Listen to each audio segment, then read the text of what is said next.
Hapotang kaitpuhan nin kasimbagan, aramon ang mga bagay-bagay sa Legal Sana. Legal Sana, kaiba si Attorney Randy Blanza. Legal Sana sa One Radio 91.3 News FM. Tindugo na!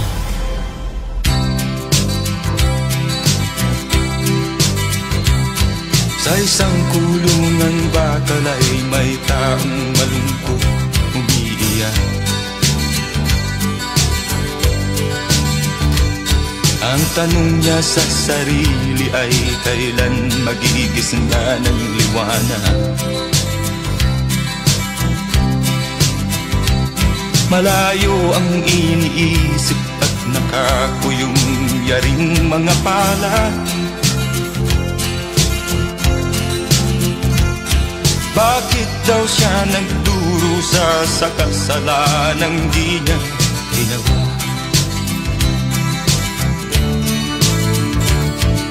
Kahapon lamang ay kapiling niya kanyang asawa at anak.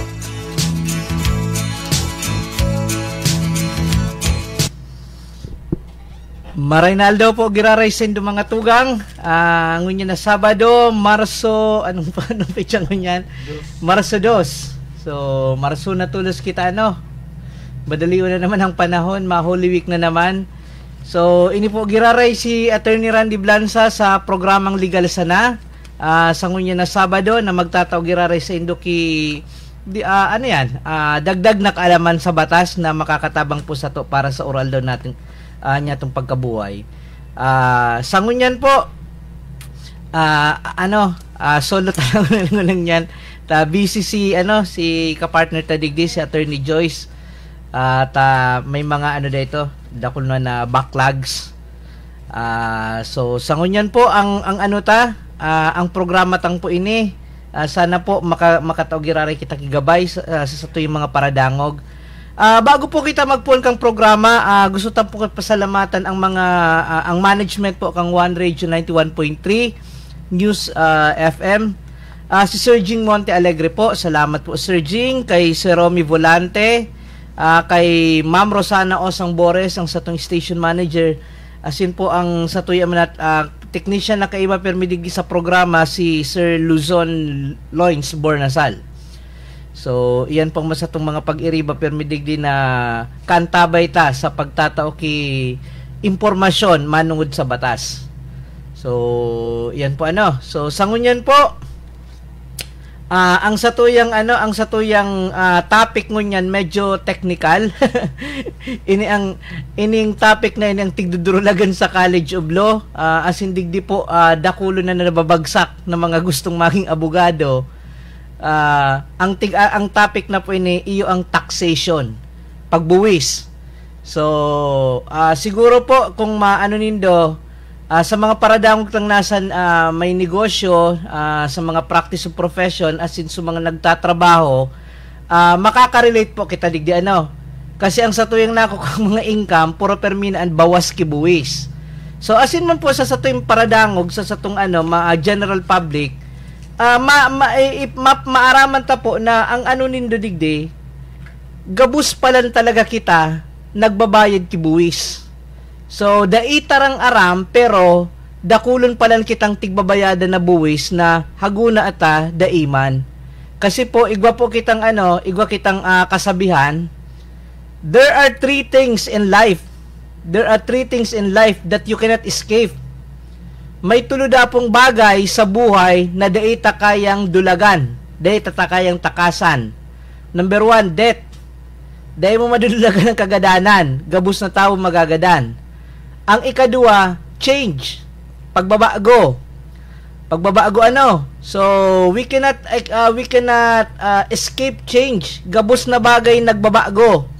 Maski nga ni sa mga mabuot na kaito, may oras na papano man yan, minaisog. May mga maisog man na minaburuot. May kasabihan kita, ang buhay ay parang gulong, kung minsan nasa ibaba, nasa itaas. So may mga oras nasa pagtios kita, may mga oras igwa man na igwa niya man kita sa karahayan. So we cannot escape change. And there is a third one that we cannot escape, and that is tax. daita madudulagan ang taxation. Ano? So, paano po yun So, ang taxation po, puon kang nyaong ka pa lang sa tulak hanggang sa ika-ilubong, hanggang sa ika-magadan, as in ilinubong, may buwis po yan.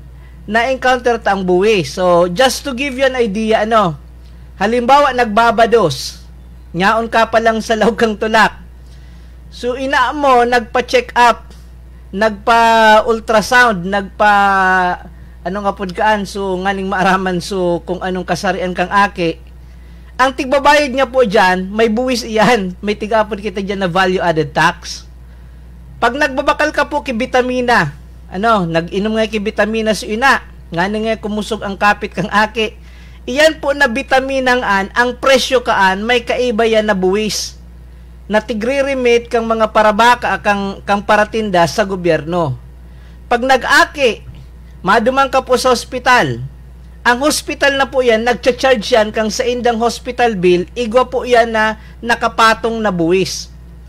Maski hanggang sa pagkagadan. Ang mga memorial services po, iyan ang mga lote na tigbabakal, mga memorial lot, especially sa mga private memorial parks, igwa po yan na buwis. So, we cannot really escape taxation. It is a way of life. It is part and parcel of everyone's life. Kaya naroon ko nga kayo ito, may proposal ka ito na ang dapat na magboto, kasi ngunyan po baga ang allowed na magboto basta 18 anyos ka na, able to read and write, may residency requirement, pwede ka na magboto. May nagpropose kay itong congressman na dapat ngaya ang i-allowed lang ng magboto, so nagbabayad kang buwis. O di gabos man ginari kita kan makaboto kasi gabos man kita nagbabayad kang buwis, dahita lang aram. Bako lang kita direktang nagbabayad sa BIR, but it was already incorporated sa mga presyo na kang mga bakalo na tigbabakalta. So mga nagsisigarilyo po dyan, mga nag-irinom na alak, mga nakaka-contribute po kamo sa buwis kasi kada sigarilyong tigihit-hit nindo, kada alak na tigiinom nindo, portion kaan may buwis. So gabos kita, gabos na tawo, tapos ako tulad. Bilyon lang sa tantaon na kaya na nabuwis na yan. Kaya natangay abo ko ngay magbayad ato ni sa buwis. Tikukurakot man sana. Tantod pagurulan ta po yan. Okay. So, ngunyan pong kaya po taxation ang natapik ta ngunyan, especially sa mga sa mga paradangog ng mga negosyante. May nagluwas po ngunyan na batas. Ngunyan pa lang, mainit-init pa. Ngunyan na January 2024. Actually, dahil pa man kayo nitigluluwas so implementing rules and regulation. But sooner or later, within 90 days, maluwas na kaini ang implementing rules and regulation. May tigaapod kitang Ease of Paying Taxes Act. Okay? Sa mga nakaka-experience po kayo sa mga may negosyo sa mga may negosyo na aram ta po, ako kaya may mga bookkeeper man ako, may nasa practice of accountancy man ako, nagkakapot man ako kay mga kliyente ng mga taxpayer.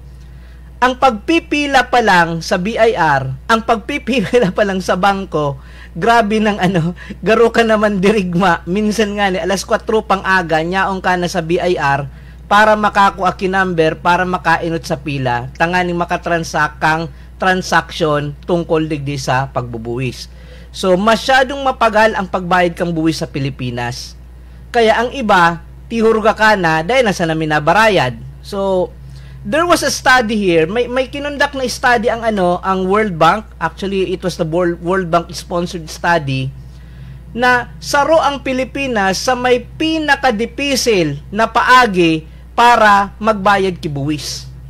Kasi po sa ibang bansa, mabayad ka kibuwis online. Halimbawa ngayon, may negosyo ka, i-credit na sa i-debit na sa account mo sa bangko, bayad ka na. Tapos, igwapa sindang tig-apod, especially sa United States of America, duman sa Muya, sa USA, duman, cashless. cashless ang mga transaksyon, dai ka ng mga papel, dai ka ng mga pipil-apan na form. Ano? So, iyan pang saro sa mga naging findings kay itong study na sponsored kang World Bank na dakulong kang pipil-apan ng mga form. Iba-ibang buwis, iba-ibang form. And actually hanggang ngunyan igwapa man kay ni, although may mga improvement ng inaano ang satuyang gobyerno para mabawas-bawasan so proseso kang pagbayad sa buwis, still dakulong pa man girari kitang form. Haluin na po akong practice na nagpa-practice accountancy. Sa accountancy, haluin na akong nagpa-file ki mga BIR form sa kliyente ko. Dahil ko pa rin ang tuom kung iyan ng mga 2307, 2316, may mga Q, may mga M. Ang Q is quarterly, ang M monthly. Dakulon na kaipuan na form na na kaipuan mong i-memorize or kaipuan tang fill-upan. So, nahiling taman ang satuyang gobyerno nag-initiate ki mga batas, ki mga rules and regulation on how to streamline the process. Para mas madali na ang pagbayad kang buwis. Sa ngunyan, tig-alaw naman ining mga digital transaction like online sa mga online payment, tig-alaw naman ini sa mga GCash transaction, tigtutugutan na nganing mas conducive naman sa taxpayer. So ngunyan po mapuuna naman ang tax season on or before April 15 ang filing ang filing and payment of taxes. So ngunyan po ining pagurunan ta ining ease of paying taxes. So pag sinabing ease of paying taxes, ini ang batas na mapadali sa pagbayad kang buwis. Republic Act number ang satuya pong batas ngunyan na nagogovern igwa kitang train law.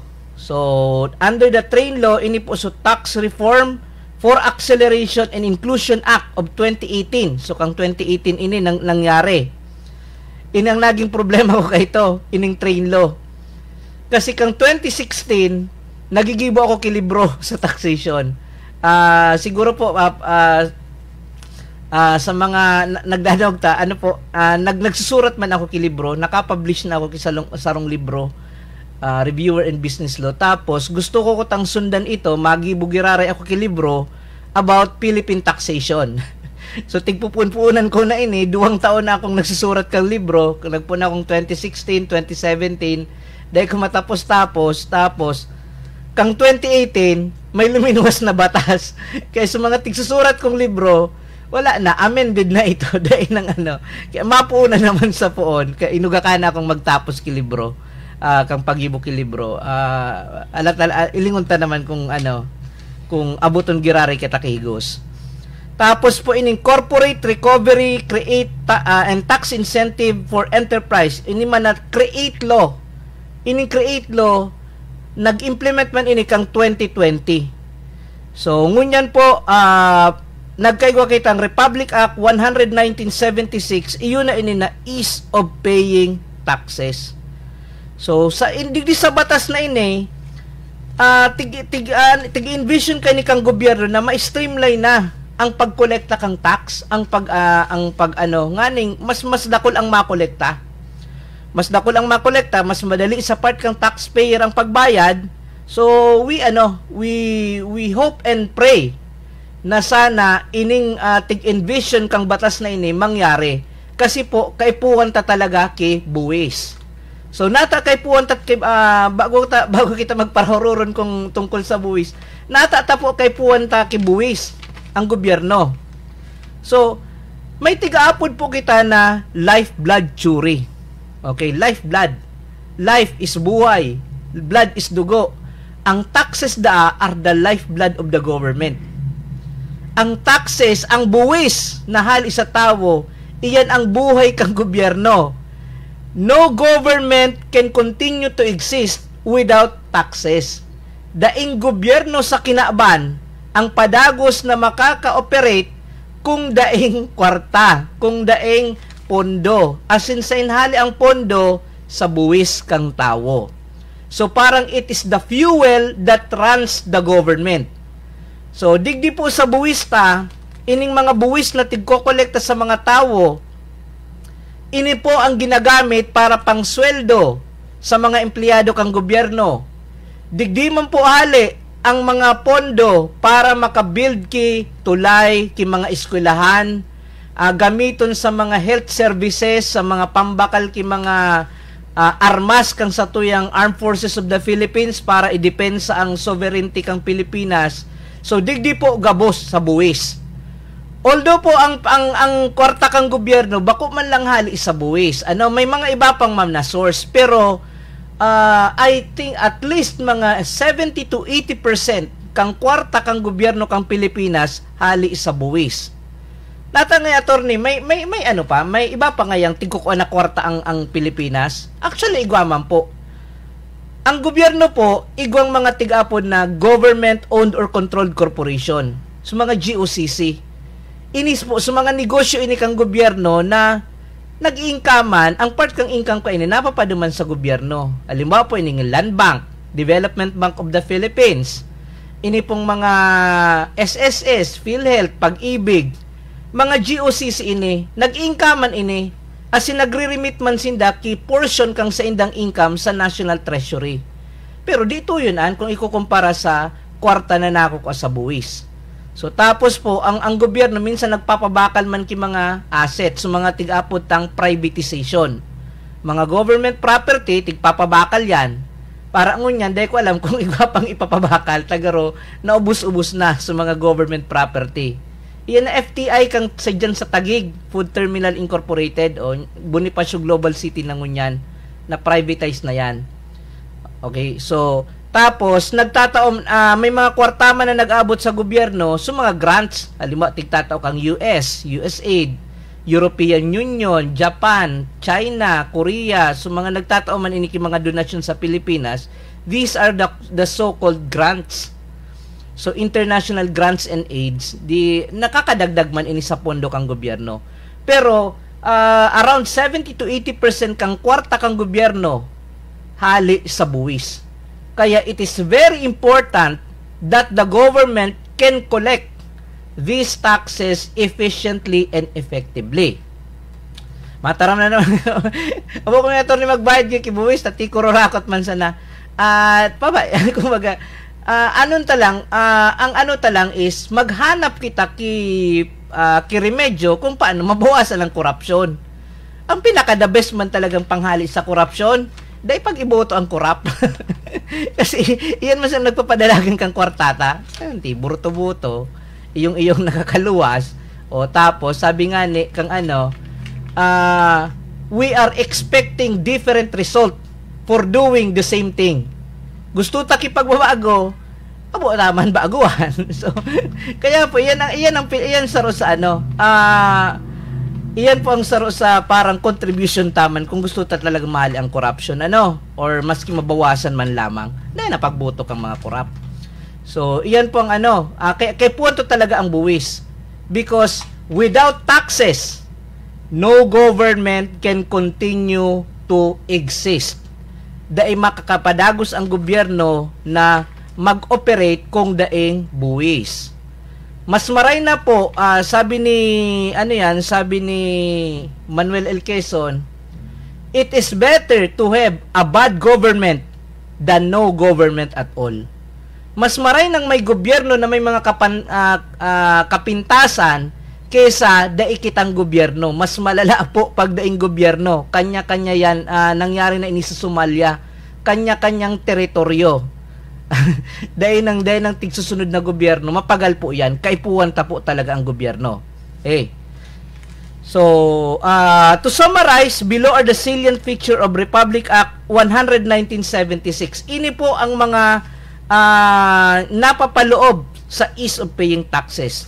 Number 1, ang taxpayer are now classified into 4 categories according to their gross sales, namely micro, small, medium, and large. So, ang mga negosyante po, ang mga may negosyo, ika-classify po kamo. Micro ba kamo, small, medium, or large enterprises. So, ang mga micro-enterprises, may mga benefits po yan na tigtato ang batas. One of those benefits are exemption from payment of taxes. Kapag na-classify po ang sa indong negosyo bilang micro, paano nga kami attorney magiging micro? Depende yan sa capitalization. Aram ko kada banwa naman ngunyan, cities and municipalities, igwang mga negosyo center. Igwa po kitang DTI, Department of Trade and Industry, or dyan mismo sa munisipyo, may mga offices dyan na na nagtatao king mga ayuda sa mga micro enterprises. Ini pong mga sari-sari store, mga stalls, you are classified as micro enterprises. Sige nindong durulag na mabayad ki buwis. Dahil man talaga kamo, exempted kamo sa pagbayad kang buwis kung kay puan lang nindo i-register ang sa indong business bilang micro enterprises. Dahil nakamo para kada na sana pag may tax mapping, masararado. Minasararado ang mga stall, may mga taga BIR ngayon, tax mapping, masararado kamo. Just comply with the regulations na entitled man talaga ang micro enterprises sa pagbabayad kang mga certain taxes. So dahil na kay puan makipagpatintero sa mga taga BIR pag may nagta-tax mapping. So tabangan ta po ang gobyerno kasi may mga benepisyo man ang gobyerno na tigtatao, especially to those micro and small enterprises. So mga medium enterprises, mga milyones na kayo na mga capitalization is enlarged. Filing and payment of internal revenue taxes, whether electronically or manual, can now be made to any revenue district officer, authorized agent bank, or authorized tax software provider. Kasi po ito, inang naging problema Halimbawa ang negosyo mo nya digdi sa tabako. Digdi ka mabayad sa tabako. Halimbawa, ang harong mo nya ka sa Legazpi, may branch ka digdi sa tabako, madigdi ka pa sa tabako. Pag nagbayad ka sa Legazpi, unauthorized payment yan, pamumultaon ka pa. So sa ngunyan, maski sa ina daw na mas pinadali. Kung hain ka, pwede kang duman magbayad. Or pwede kang magbayad electronically. Pwede kang magbayad, ipa-debit mo online online payment. Ining mga mga digital wallet na tiga-apod, mga GCash, Paymaya. These are already acceptable mode of payment of taxes. Ini po ang digdi nag-urugma sa mga uning masunod, digdi nag-urugma sa mga taxpayer. Libre na so 500 pesos na annual registration fee. Ini po ang tigbabayadan kada taon kang mga negosyante. So, BIR form number 0605. Tigbabayadan po ini. Kung 5 ang branch mo, di 5 beses ka man kayo ni mabayad. So, linibre na po ini kang batasta kaining ease of paying of taxes. So, mga OFW po na ang income, hali duman sa dagtig trabawan sa ibang bansa, dahil na nindo kay puan mag-file ki income tax. Dahil na nindo kay puan magbayad. Actually, ang OFW naman, kung ang income nindo, hali gabos sa luwas kang Pilipinas, you are not required to pay. Kasi ang tinatax lang naman is income within the Philippines. Income earned within the Philippines. Okay? So, tapos po sa mga VAT refund, so, medyo, medyo technical na hindi ko na i-discuss. Tapos po, sa mga naghahagad ki resibo, kaya ito po, so inot na NIRC of 1997, pag nagbakal kang 25 pesos worth of 25 pesos, you have, igwa kang right na maghagad ki resibo. Pag dahil ka inisyon ki resibo, pwede mong i-report sa BIR. Naglangkaw yan, naging sanggatos. Ngunyan, pag 500 na, actually, ang paghagad naman kiresibo, it is a matter of right of the taxpayer. Nagbakal ako sa sarong tindahan, mahagad ako kiresibo, obligasyon kang tindahan, natawanan ako kiresibo.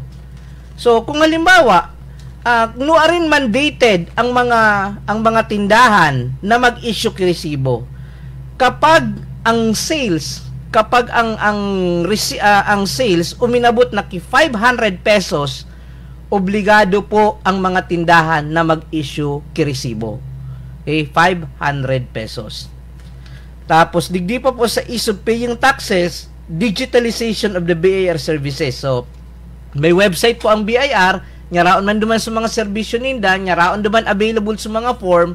So siguro po sa mga ano man kita ngunyan, technological age, sa mga data tao, mag-adal-adal.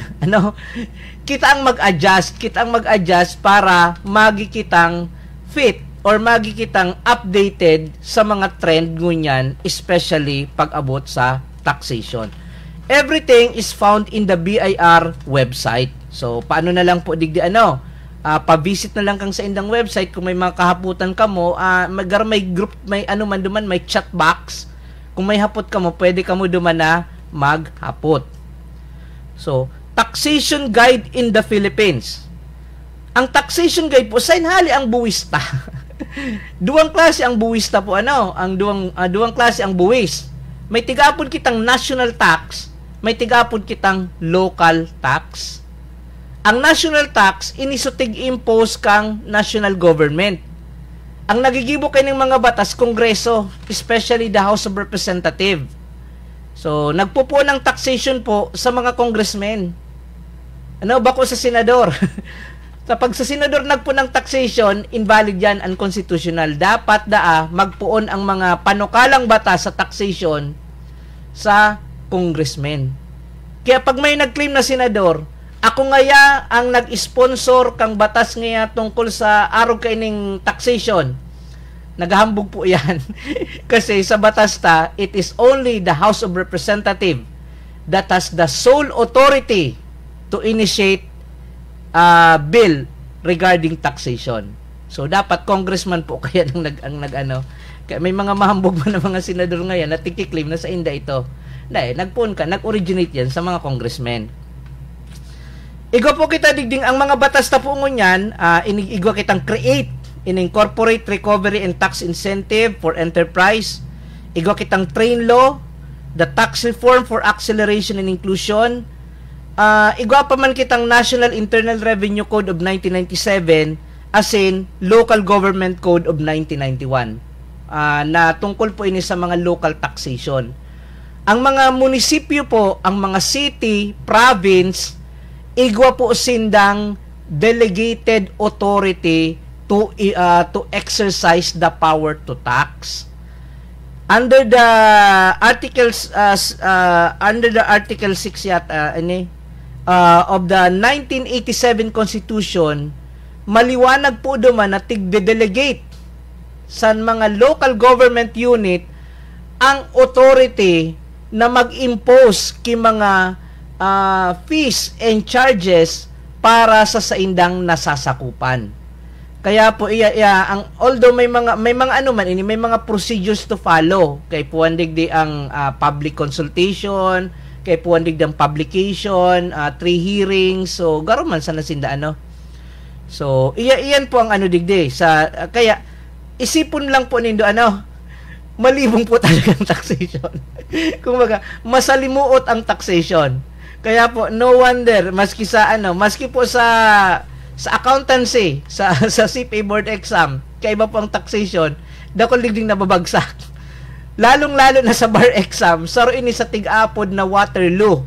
Saro ini sa pag sinabing Waterloo, digdi nababagsak ang mga nag-examine.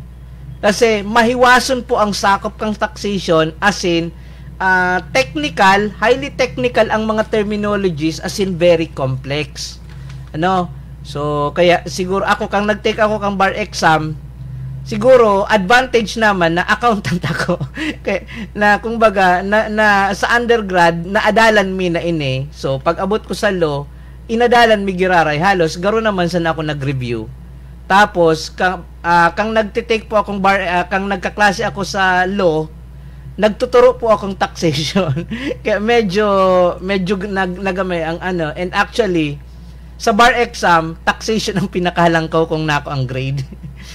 So, digdi ako nakabawi-bawi, nabutong sa ibang subject, kaya kita nakapasar sa bar exam. So, ano ining taxation? Principles of taxation. principles of taxation. Number 1, taxation is inherent in sovereignty. It is one of the inherent power of the state. Maski anong gibunta po, pwede talagang magpataw kibuwis ang satuyang gobyerno. Ang aram ko lang ngunyan na bansa na daing nagbubuwis may mga mayamanon sa oil. Sabi kang mga gurang, well. Mga mayayaman sa oil kasi dahil naninda kay puwan kibuwis, ta mayamanon na sinda. Mga tigpapabakal, mga napoproduce nindang oil, tigpapabakal sa ibang bansa, sufficient na ito para sa saindang mga panggastos kang gobyerno. Kaya dahil na nagsisingil kibuwis. I don't know kung hanggang ngunyan iyo pa, so Brunei. Ang Sultanate of Brunei dahil nagsisingil kibuwis. Kasi dakulat mayamano ng bansang ini dahil sa oil. Or sa, I think Saudi Arabia, hababaon duman ng buwis. Ang mga empleyado duman dahil man tigsiringil kibuwis kasi dakulao naman talagang ninda, ang kita ninda sa sa production kang oil. So, but sa tuyang mga sabi ni Bueno, sa mga pobreng tikoy na mga nasyon, kay puwan ninda kibuwis. It is an inherent power of the state. So, the moment the state exists, the power of taxation automatically exists. So, maski anong sabihin po, talagang may karapatan ang satuyang state, ang satuyang gobyerno, sa pamamagitan kang lawmaking body, which is the Congress, the House of Representatives, and the Senate, na mag-enact kay tax law. So, dahil po kita dyan na maginibo, maski anong kakadulag ta dyan, dahil yan pwedeng mahali sa to ang buwis. Ini pong tig-apod tang lifeblood jury. So, kaso bago the lifeblood jury states that the taxes are the life and the blood of the government. Imagine na kung dai kitang buwis, kung diit ang makuliktang buwis, 50-50 ka ng gobyerno ta. Siyempre, kung diit ngayang dugo, ang kaipuan ta ngayang dugo, sabi nag-budget so Kongreso. Ang kaipuan ta ngayong ngunya na budget ko niya na 2024, 13 trillion pesos ang kaipuan tang budget. So dapat makakolekta kita 13 trillion. 13.4 yata ito, 13 trillion 400 billion. Ang pangangaipo ngaya kang gobyerno kang Pilipinas nganing mapunuan sugabos na mga expenditure, so mga budgeted expenditure kang gobyerno. So, nag-report si BIR, ika nga Bureau of Customs, so mga collecting agency kang Pilipinas, pira nga ang nakolekta nindo? 13 trillion sa natabi nga Mr. President, 13 trillion. Ang budget 13.4 trillion. So kulang ki 400 billion. So iyan po ang tig-apod na budget deficit. So binudget 13.4, so actual, expected na makokolekta 13 trillion lang. Kaya iyan po ang nadanawugtan na igwa ngayang budget deficit na 400 billion pesos. Ngunyan yung 2024. Anong mangyayari pag may budget deficit? Garo man sana po yan sa sa harong. Nag-budget ka, ngunyan ngayang bulan, ang budget ko ngaya 10,000. Para ngaya, dakulong yung kalta sa sweldo ko. Ang ma-receive ko na sana ngaya 8,000 na sana ngayang expected kong ma-receive. Di may 2,000 kang deficit. So, anong mangyayari po pag ang sarong bansa may deficit? Madali yan. Kung halimbawa po ngaya ang tig-budgetan mo ngunyan 10,000. Ang kwarta mong tigasan 8,000. Anong gigibuhon mo? So, iba mong mga gustong bakalon, dahil nang una. So, i-forgo mo nang una ito. O kaya, kung habo mong i-forgo, so 2,000 na kulang, uutangon. Kaya po, iyan ang nangyayari sa Pilipinas ngunyan, pag may budget deficit, ang puro permita recourse is, dait is a sacrifice sa budget, kundi mautang. Kaya po, ngunyan, baona sa utang ang Pilipinas. Ta puro permi kita, sunod-sunod, magkakasunod na taon, puro permi kita deficit. So, pwede man ko ta kita mag-utang, bawasan tana sa ng gastos kang gobyerno. Halimbawa ngaya, Kung ang plano magpatugdo ki 50 tulay, o gibo na sa nang unang 20. Kung mahire nga ki mga 10,000 na mga bagong paratokdo, mga maestra sa public elementary school, public elementary secondary, kabanga sa nang inang i-hire. Tanganing makatipid. So pag nagtitipid po ang gobyerno, chances are ang mga basic services kaan nasa sakripisyo. Ano? So dahil pa dyan kayo ba syempre sa corruption, ano? So saro pa yan sa nakakaubos kang kwarta kang gobyerno. So kaya kaya po yan nangyayari nyaon sa budget, kulang ang nakokolekta, kulang ang kwartang naglalaog, ang tendency kang gobyerno ta mautang kita. Kaya ngunyan ang utang ta trilyon na daa. Kada sarong tawo may utang da kitang nasa 124,000, I think, I'm not sure with the number, pero nasa 100,000 da ito. Imagine, so tiaki pa sana may utang na 100,000. So anong sabi may sarong senador nagpropose nga na ngayon mabawasan ngayong utang ta per head, di pa dakulo ng tawo, nga ning dakol ang magbabaranga kang utang niya, kung maray na ano ito. So yan po, no? So every person must contribute his share in the running of the government. Kabus man kita nakakunabang sa gobyerno. Sabi kang may nagsabi na, ako nga dahil man akong pakinabang sa gobyerno. Hindi nga kumabayad ki buwis. Saan ka nag-agi? Sa tinampo. O yan na tinampo. Gobyerno ka nang nagpatugdok sa imo, para sa imo. Iyan na mga nata nakakaturog kita ki matrangkilo pagbangge. Kasi safe ki aram ta na pag may mga kariribukan dyan, may maprotekta sa tuyang mga pulis, may maprotekta sa tuyang mga tanod, may maprotekta sa tuyang mga peacekeeping forces kang gobyerno. And that is the benefit that we are deriving. Ini ang mga benepisyong nakukuata dahil igwa kitang gobyerno. So marapat lamang na ito taman share ta sa gobyerno. Maski diit, maski man, so and the way on how we contribute to the government is by paying taxes. So magbarayad man so pero gusto kong magbasa nakulo na reaction. Tatad ko na basahon. So paano po nagkakaigwa kita kibuwis? Kay puan mo na may batas, so nagpupun ka bus ang buwis sa kongreso. Duman niya nagdideribate. Dumantig dideribate yan kung yun? Duman nagdideribate kung pera dapat ang ibuwis, iyan. Sa mga paradamta po, ang value added tax nagpun po yan 6%. 6% yan kang 1992 naging 10, ngunya naging 12. May panukalang batas kan gustong gibon na 15. So far sana dahil na yan malangkawan ta pagbati patong yan sa presyo kay minamahal. Kaya po minabaraton baga sa senior citizen sa PWD discount kasi tihali yan na 12%, tapos tibawasan pa ki 20%. Kaya bako ba lang 20% ang nasi-save under the Senior Citizen Act sa PWD discount. More or less mga 32% po ang nawara sa presyo, dakulaon na tabang ang So iyan po ang ang batas na po, ining taxation applicable lang ini sa Pilipinas.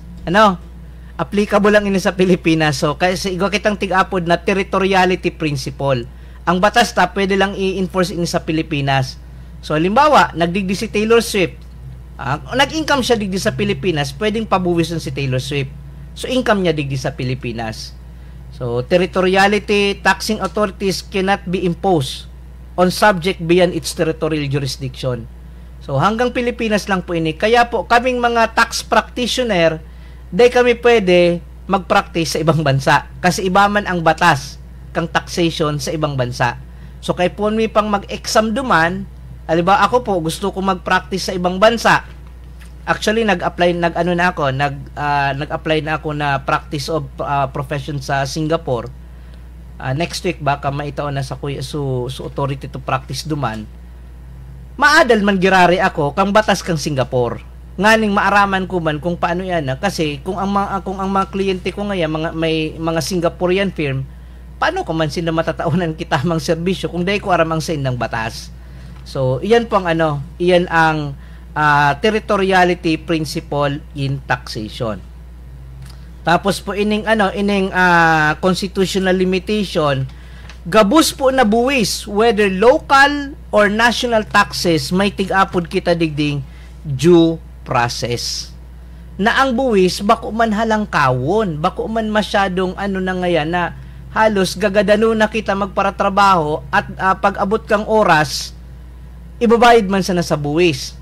Sa ibang bansa po, for information kang sa tong paradangog, especially sa mga European countries, ang tax rate ninda duman 40 to 50% kang sa imong income itatao mo sa gobyerno.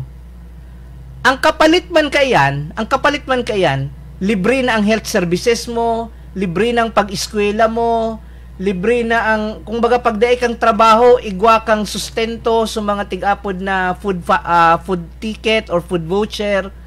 So tatabangan ka kang gobyerno ninda na habang naghahanap ka kitrabaho, igwa kang sustento.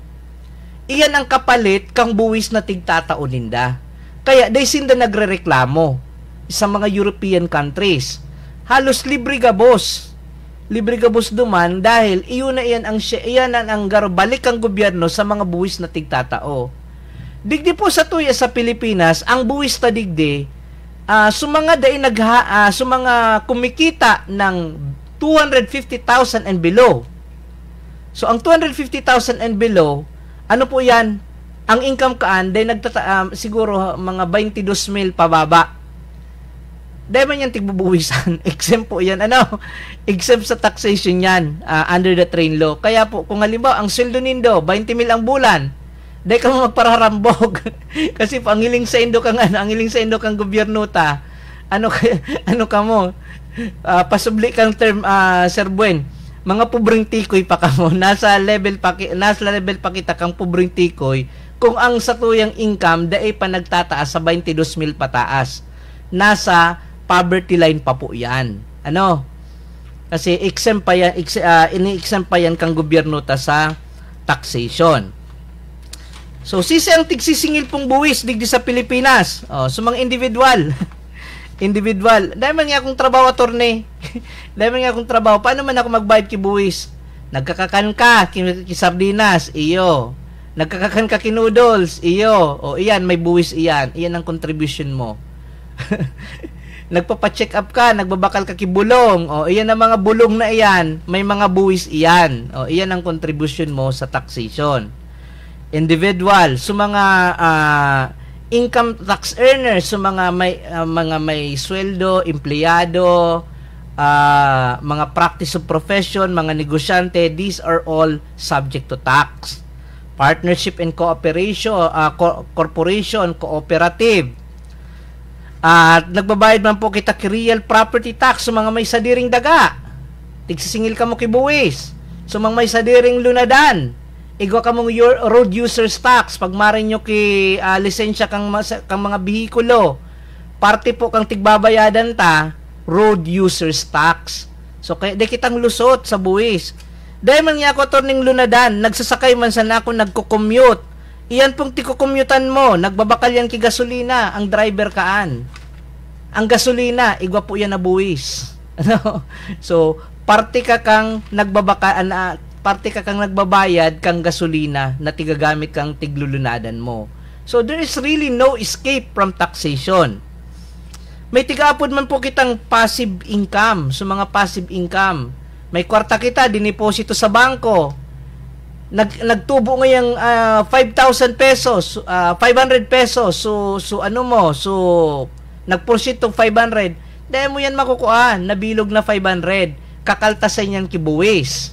So igo yan ang mga tigaapod na withholding taxes. Nanggana ka sa raffle, ugmahon ka. First prize, 1 million pesos. Yay, milyonaryo na ako. Kang tinaos sa imo, 800,000 na sana. Kasi kinaltasan na yan kibuwis na 20%. No? So, ining mga prices on winnings, deposits, investment, gabus po yan may buwis. May share dyan ang gobyerno sa income kang kada saro. Okay. So, highlights of train law. So, mga may so 13th month pay and other bonuses na nakaka-receive na dahil man naglangkaw na 90,000, libre po yan. Tax exempt ang 13th month pay and other bonuses. Tapos, digdima sa train law, iyan ang mga soft drinks, mga sweetened beverages, igwa po yan na buwis. So, ini pong train law, naging controversial ining train law ka ito. Pasakit unda. Ini pong train law, mga nakolekta digding buwis, nyaon duman na ini, ginamit da ini sa pagpatugdo ki mga hospital, ki mga barangay health stations and provincial hospital. Ginamit man po ang pondo digdi sa taxation, especially digdi sa train law, sa digdi sa tig-apod na build project kang administrasyong Duterte. As in, digdi man po sa so revenue na na-generate kining train law, indigdi po ginamit sa tig-apod tangon niya na Free Higher Education Act. Saro po ang San Jose Community College sa naging binipasyaryo kaini, na sa gabos na mga estudyante dai na nagbabayad kay tuition dahil po ini sa train law. So may mga benepisyo man po talaga, may mga benepisyo man ang train law na ang digdi, kung ang taxation talaga ko magamit sa tama na kumbaga purpose niya talaga, dakulaon po talagang tabang ang mga nakokolekta tang buwis. So ining free tuition in state universities and colleges. Actually ngunyan makamura mundo kasi puro permi man ako bilang college administrator kang community college, puro permi man ako nag-update sa lagay kang sa mga batas that would affect the operation of our institution. May naagyan ako duman na sarong debate sa Senate. May senador na gustong halion ining Free Higher Education Act. Magastuson da sa gobyerno. Magastuson sa gobyerno. So mga puros na sa nangay libre. Imbis ngayang ito dyan sa free education, i-budget na sa nangay sa ibang government project like ini ngayang public infrastructure, kung ano-ano. Maray nga, ti kontraman kang sa iyang pag-iriba na ang edukasyon ngaya, yan dapat ang i-priority ta. Dakul maski anong sabiyon ta talaga, dakulon kitang mga kababayan na day kayang maka-afford na makatapos ki college kung day tatawanan ki ayuda kang gobyerno. No, so may diyan, may research diyan na ginibo, I don't know kung lingaw ko kung si itong nag-research. Sabi naman sa research, sa Sanribo daan na nag-elementary, halimbawa Sanribo nag-elementary, mga 900 kaan makakatapos ki grade 6. 900. Iyan na 900 daan, madiritsong high school. 500 na sa nakaan, makakatapos ki high school. As in, sa 500 na nag-high school, sanggatos na sa nakaan ang makakagraduate, ang makakatapos ki college. So, more or less, it's only 1% kang sa tuyang mga mga kababayan ang nakakadiretso pag college. Dahil for whatever reason, dakulaon ang rate, kumbaga ay hababaw lang ang completion rate kang eskwela sa Pilipinas. Kaya nga nagkaigwa ki intervention ang gobyerno para masiguro na ining mga nag-elementaryng makatapos hanggang college, tinawana na kita ki free education na elementary through sa mga public school. So, senior high school, igwaman kitang voucher system, magklase ka sa public, magklase ka sa private, igwang subsidy ang gobyerno. As in, pag abot naman sa college, ini naman natig-apod na Free Higher Education Act. Because yung gobyerno gusto talaga kayo mag-invest sa education. So, kaya po nga nakikihuro lang kami sa mga estudyante, magturol-tul man. So, ining mga privilege na tigtatao sa tuya kang gobyerno, padabaon taman, i-take advantage taman na dahil na magpara man niya, ang kaya libre man sa nangaya dahil na ako matultol. So pag abot kang oras mabasol, no? So Ini ang saro sa clear benefit of taxation. So mabasa ko na kita digdi kaining mga nasa ano ta digdi. So mga live viewers sa Facebook. Sabi ni Don Reyes, good morning po Attorney Randy. From Mila Bicas, good morning tabi Attorney, nakatutok na tabi is a very interesting topic, legal sana. Kay Irene De Mesa Beruela, good morning po Attorney Randy. Kalyeha Johnny, maray pagkaudto sa gabos asin sa imo si Randy makantabay na naman sa legal sana sa maayos na paliwanag. Salamat po. Kay Roberto Tan Manyebo Jr., good morning po sir. Kumusta po kayo? I'm very much good sir habang naka-radio FB Live para sa iyo po.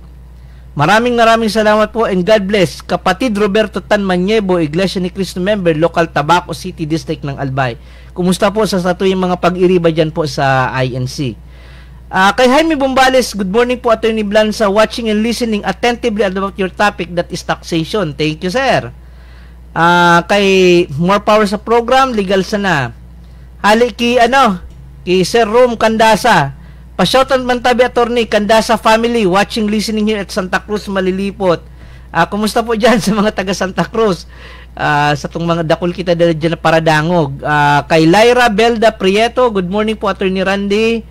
Kay Victor Bunagwal, good morning po Sir Randy. Salamat man po. Mabuhay po kayo. Kay BUF Cano, good morning po Attorney. Natatabi tigdudulagan niya sa bilyon-bilyon ng utang sa buwis. The best action. Dahil man yan madulagan, so bubukudon man talaga yan, so hilingon ta, sabi nga abangan ang susunod na kabanata. Kay Ma'am Perla Bindal, good morning po Attorney. Pa-shoutout man po digdi sa Isla San Miguel. Salamat po sa mga taga San Miguel. Iyan ang lugar na dahil pa ako nakaduman sa mga isla. Kasi po, dahil ko kayang maglunad sa Dikatig, mahulog kita dyan. Kaya nga, sana magkaigwa na kitinampo dyan pasiring sa Island Barangay kang Malilipot, na makalibot-libot man lamang. Kay Alex Berakit, maray na aga po Attorney, asin sa bilog na taga Santikon. Kumusta po dyan sa mga Santikon? Sana mga rin, makadyan man ako. May mga manungod kaya kami po dyan sa Santikon, sa Sulong, dyan po sa mga barangay sa Salvacion kang Malilipot. Dakol man kami dyan ng mga manungod. Magandang tanghali po sa lahat. Shoutout sa Hunop. Magagayon ang topic mo Sir Randy, maray na udto sa imo. Salamat po. Kalyeha Johnny. Yun ang saro din sa problema Attorney. Dahil mabayad kang buwis kukurap mo sa nada. Kaso kung ika-negosyante na din nagbayad din buwis, di ba? Saro din to sa corruption na dahil ka magbayad ng buwis. Tama po yan Sir Alex Berakit. Pandadaya ban bagayan So, kay Levi Rojas, morning po Attorney. Cherry Carbora, Marinaud to po. Chan Abrera Chris, good morning po Attorney Randy Blanza and Attorney Joyce Bosotros. So, sana po bawas-bawasan ng corruption kung dahil na mapundo. At may tigtatagong asset kang mga mayamang individual o politiko, mga tax evaders. Yun sisay po itong nagpasak statement of asset liabilities sa mga nakalipas na taon. Ano po ito? Iyan na salin kan tinago nagkaigwa kay akan ki decision sa Supreme Court na dahil na tig-publicize dati tig-publicize naman talaga yan. So good morning po Attorney Randa, pabati po Baybay Malinaw Zone 8 nagdadawag sa One Radio. Pabati po Barangay Jaro Malinaw Albay. Salamat po sa taga Malinaw sa tong mga paradangog So syempre po de ko pwedeng lingawan na batiyo ng sakuyang mga pamangkin na baka pag uli ko din na naman ako tinuhon. Si Maria Faye Pipay, si Gabriel James, si Princess, asin si Burnok, si bako mga pamangkin dahil nasa Indo. Darakula na kamo. So dyan man po sa Samuyang Barangay, sa Barangay 3 nagdadawag mo po, dako lang pong nagdadawag sa mga dyan po sa public market, sa Malilipot public market, asin dyan man po sa Bakakay, dakol man dang nagdadangog, asin digdi sa Pawa kang Tabako, asin man po digdi sa mga sa mga modern jeep modern jeep kita dang tigdadangog sa mga ninda habang nagbabiyahe. Boses ang nadadawag kang send ng mga paraano, ang kang send ng mga pasahero. So maray na udto po sa mga pasahero, maray na udto sa mga nagta-travel ngunyan. So have a good weekend ahead. So Marso na naman. Marso na naman, mainito ng ano. So siguro po inabot na naman kita ki oras nin pamamaaram, madaliw ng oras sa programa ta. Sana po nakataon na naman kami sa edisyon na ini. Nakataon na naman kami ki diit na dagdag kaaraman sa tuya. sabi kang so paradangog sa attorney ngaya magparadangog sa ako sa mo garong gusto ko nang magklasing para abogado. Ako fight sana. na-encourage na mag-taking law dahil sa pagdawog sa satuyang programa.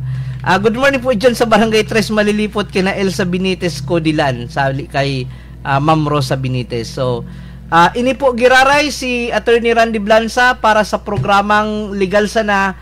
Have a good day ahead. Ang nilalang na